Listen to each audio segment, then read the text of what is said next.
Mr. Marston, I've been hearing about your plans. Have you, Miss McFarland? Yes, from Lee Johnson, to settle here and build a life for yourself. I'm afraid those aren't my plans. See, I already have a life. Well, I had one, and I'm trying to reclaim it. Or maybe what you could say is I had two, and I'm trying to end one of them so the other can survive. You do so love to talk in riddles, Mr. Marston. Do you do that, I wonder, as a substitute for having anything interesting to say? Probably, Miss McFarland. Oh, call me Bonnie, you fool. Call me Bonnie. Miss McFarland, I'm married. I have a son. I had a daughter, but she died. Years before that, I rode in a gang. We robbed banks, trains, held people ransom. We killed people we didn't like. Bill Williamson was in that gang. Now, if I don't capture my former brother in arms, great harm will befall my family. Now, I don't suppose any of this is very interesting to you, but I hope it explains why I wasn't so eager to talk about it. No, I do understand. I had no idea. You poor man. Even in this new country, memories don't really fade. My father was an illiterate Scot born on the boat into New York. He never saw his homeland, but to hear him talk about it, you'd imagine he only ever ate haggis and wore a kilt. And he hated the English for what they had done to his great-grandparents that he'd never met. People don't forget. Nothing gets forgiven. That's true, especially when it comes to money.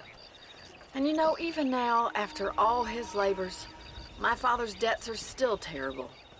I worry every day about us losing the ranch. It would kill him. My father died when I was 8 years old.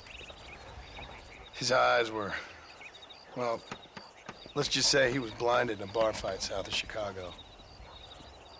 My mother died during childbirth. She was a prostitute, and he was her, well, I don't know what he was. So I was sent off to an orphanage and ran away and fell in with a gang.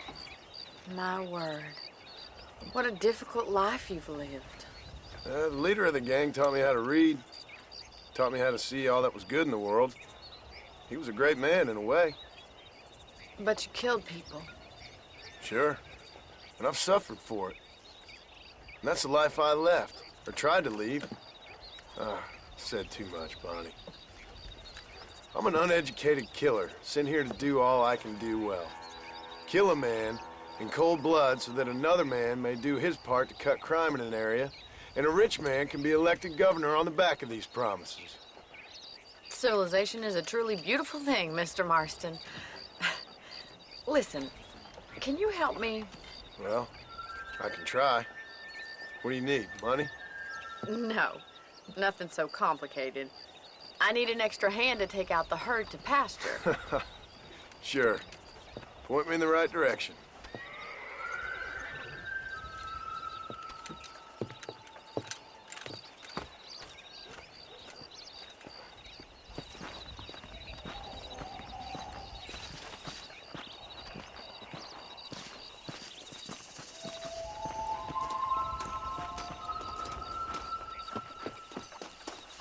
Look like you're having a good morning, sir. Right. Are you ready to learn how to herd some cows?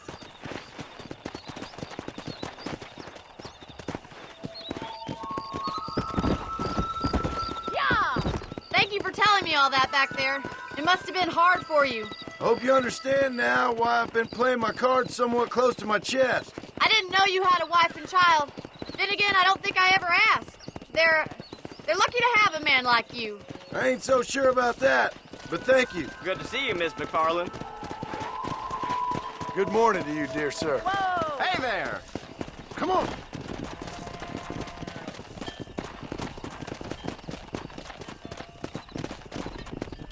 Nice job, Miss Marston. Come on. He's got it. Come on. Come on. Come on. Easy now. That's it. Whoa, whoa. Drive them down the road, Mr. Marston. Get a move on.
Keep him tight now.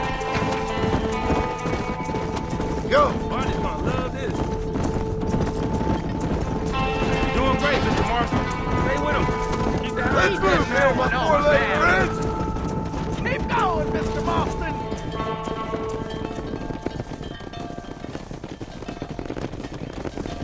You're not bad with the herd.